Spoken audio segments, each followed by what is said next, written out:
Bonjour. Cette semaine, nous avons deux parachiotes, Vayakel et Pekoudé. A priori, le sens de ces deux parachiotes sont tout à fait contradictoires. Parce que Vayakel veut dire rassembler, alors que Pekoudé est justement l'inverse, le compte de chaque chose séparément. Donc nous parlons ici du compte des ustensiles du Mishkan et ainsi que la construction du sanctuaire. Alors, comment se fait-il que ces deux parachiotes sont assemblés et on les lit ensemble le même Shabbat? Pour répondre à cette question, je voudrais vous raconter une petite histoire.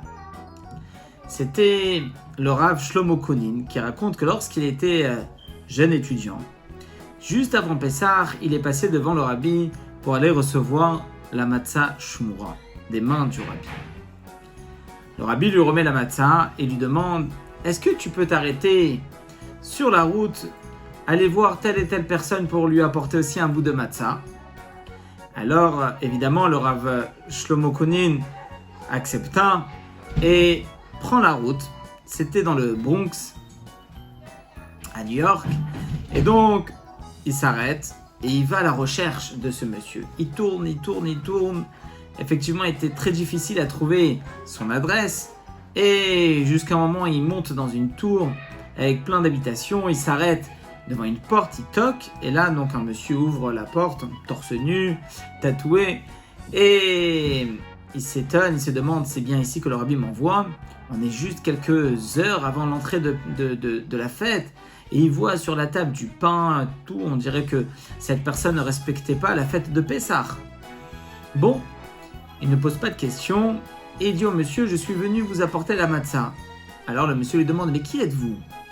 Alors il lui répond, je suis envoyé par le Rabbi. Ah, le Rabbi, bien sûr, rentrez à la maison.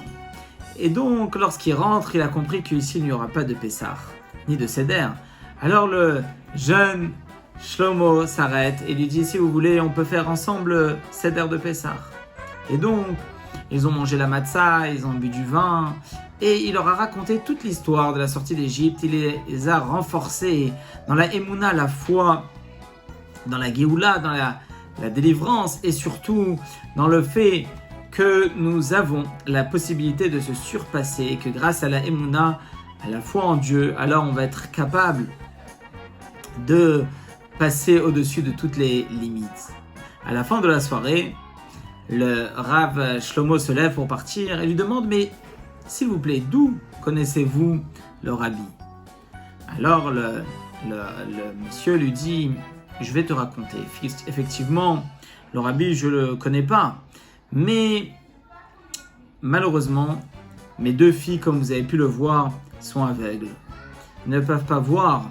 Et donc, ma femme qui vient de tomber enceinte, les médecins ont conseillé d'avorter. Nous avons un ami rabbin et nous a demandé d'écrire au Rabbi pour lui demander son avis.